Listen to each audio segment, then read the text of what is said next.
Assalamualaikum warahmatullahi wabarakatuh. Saya Manrul Dayat akan mempresentasikan proposal tugas akhir saya dengan judul Sistem Peramalan Hasil Panen Jagung dengan Metode Least Square.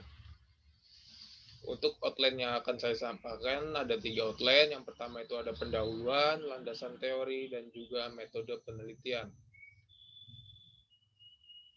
Untuk pendahuluan sendiri di sini terdapat latar belakang, rumusan masalah, batasan masalah, dan juga tujuan penelitian. Yang pertama adalah latar belakang. Jagung merupakan tanaman serealia yang banyak dimanfaatkan oleh petani, khususnya di Indonesia yang mayoritas penduduknya berprofesi sebagai petani. Angka hasil panen yang berubah-ubah setiap musimnya membuat petani sulit untuk memperkirakan hasil yang akan didapatkan. Rumusan masalah. Yang pertama, apakah hasil panen jagung dapat diprediksi? Yang kedua, apakah sistem informasi dengan metode least square dapat memprediksi hasil panen tanpa adanya data panen dari beberapa musim sebelumnya? Dan yang ketiga, bagaimana mengimplementasikan metode least square untuk sistem informasi peramalan hasil panen jagung. Batasan masalah.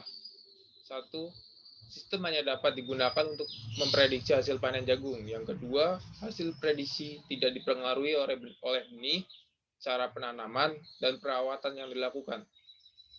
Yang ketiga, sistem prediksi ini dibuat untuk ruang lingkup pertanian di Desa Taman Sari, Kecamatan Ketapang, Kabupaten Lampung Selatan. Tujuan penelitian. Untuk tujuan penelitian, yang pertama mendapatkan perakiraan hasil panen jagung di musim yang akan datang. Yang kedua, menciptakan sistem yang dapat digunakan untuk memprediksi hasil panen jagung. Yang ketiga, menerapkan metode least square dalam sistem peramalan hasil panen jagung. Ini beberapa penelitian terkait. Yang pertama itu ada aplikasi prediksi hasil panen padi, penulis Ahmad Fauzi Nurdin, terbit 2012 dengan metode kuadratur kersil. Untuk yang kedua itu penerapan metode regresi berganda untuk prediksi hasil panen jagung. Studi kasus Kecamatan Mantono, Kabupaten Karanganyar. Penulis Anissa Romadoni, diterbitkan tahun 2017 dengan metode regresi linier berganda. Untuk yang ketiga, penerapan metode least square untuk aplikasi prediksi hasil panen kopi di Kota Pagar Alam. Penulis M. Lutfi Al-Huntur Aji, diterbitkan tahun 2019 dengan metode least square. Selanjutnya ada metode least median square (LMS) dalam analisis regresi lobus ketika terdapat outlier. Penulis Mimi Kurniati, Yundari, dan juga Setiowira Rizky. Terbit tahun 2019 dengan metode least median square. Selanjutnya ada prediksi hasil panen tanam pangan menggunakan metode Marshall-Keynes. Studi kasus Dinas Pertanian, Dinas Tanam Pangan dan Hortikultura Kabupaten Rokan Hulu dengan penulis Rika Permasari, diterbitkan tahun 2019 dengan metode Markov-Chains. Yang terakhir ada sistem prediksi industri perumahan menggunakan metode least square yang diterbitkan oleh M. Ida Mokholid tahun 2018 dengan metode least square. Baik, untuk landasan teori sendiri, di sini terdapat metode least square, peramalan, pertanian, jagung, website, dan embedded system. Metode least square, metode kuadratur kecil adalah metode peramalan yang digunakan untuk melihat tren dari data deret waktu yang mempunyai analisa time series, data genap, dan data ganjil. Peramalan merupakan suatu proses prediksi yang dilakukan secara sistematis tentang sesuatu yang paling mungkin terjadi di masa yang depan, di masa yang akan datang, berdasarkan informasi masa lalu dan saat ini.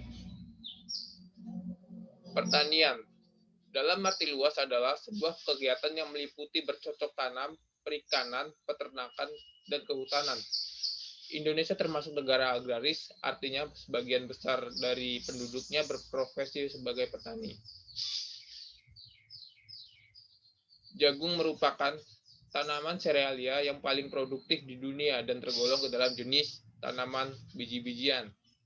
Untuk website, web adalah salah satu aplikasi yang berisikan dokumen-dokumen multimedia seperti teks, gambar, suara, animasi, dan video yang dibangun menggunakan protokol HTTP atau HTTPS dan diakses menggunakan browser. Embedded system merupakan sistem komputasi yang terbuat dari kombinasi perangkat keras dan perangkat lunak, baik dengan kemampuan tetap atau dapat diprogram yang dirancang untuk fungsi tertentu. Baik, untuk selanjutnya yaitu metode penelitian. Yang pertama itu ada desain penelitian. Berdasarkan pendekatannya, penelitian ini dikategorikan ke dalam penelitian kuantitatif. Penelitian ini menggunakan desain penelitian korelasional yang merupakan suatu penelitian untuk mengetahui hubungan dan tingkat hubungan antara dua variabel atau lebih tanpa adanya manipulasi variabel. Berikutnya itu ada alur penelitian. Yang pertama itu memulai, lalu ada studi literatur, analisis permasalahan dan pengumpulan data, perumusan solusi permasalahan, perancangan sistem, pengujian sistem, implementasi, dan selesai. Untuk pengumpulan data di sini terdapat 3 teknik. Yang pertama itu wawancara, yang kedua ada kuesioner dan studi dokumen. Wawancara sendiri nantinya akan ditujukan untuk para petani yang ada di Desa Taman Sari. Untuk kuesioner nantinya juga akan ditujukan kepada kelompok tani yang ada di Desa Taman Sari. Untuk studi dokumen nantinya akan mempelajari dokumen-dokumen terkait beberapa hasil panen di musim-musim sebelumnya. Untuk metode pengolahan data, yang pertama itu ada pemeriksaan, di mana langkah pertama ini akan dilakukannya pemeriksaan atau pengecekan kembali terhadap dokumen-dokumen yang atau data-data yang telah didapatkan. Yang kedua itu ada pemberian kode, di mana data-data yang kita dapatkan akan diberikan kode-kode tertentu sesuai dengan jenisnya. Yang ketiga, terdapat tabulasi, di mana setelah mengalami pemeriksaan dan pemberian kode, data-data tersebut akan kita kumpulkan dalam tabel, di mana untuk memudahkan dalam melakukan analisa. Tabel yang digunakan di sini merupakan tabel frekuensi dengan menggunakan jenis presentase. Yang selanjutnya itu ada metode yang diusulkan. Pada penelitian ini, peneliti menggunakan metode least square untuk peramalan hasil panen jagung, di mana metode tersebut akan diimplementasikan pada sistem berbasis web, dan yang membedakan dengan penelitian sebelumnya adalah penggunaan sebuah alat berbasis embedded system yang digunakan untuk mengukur persentase curah hujan. Baik, sekian presentasi yang dapat saya sampaikan. Kurang lebihnya saya mohon maaf. Saya akhiri, wabillahi taufiq wal hidayah. Wassalamualaikum warahmatullahi wabarakatuh.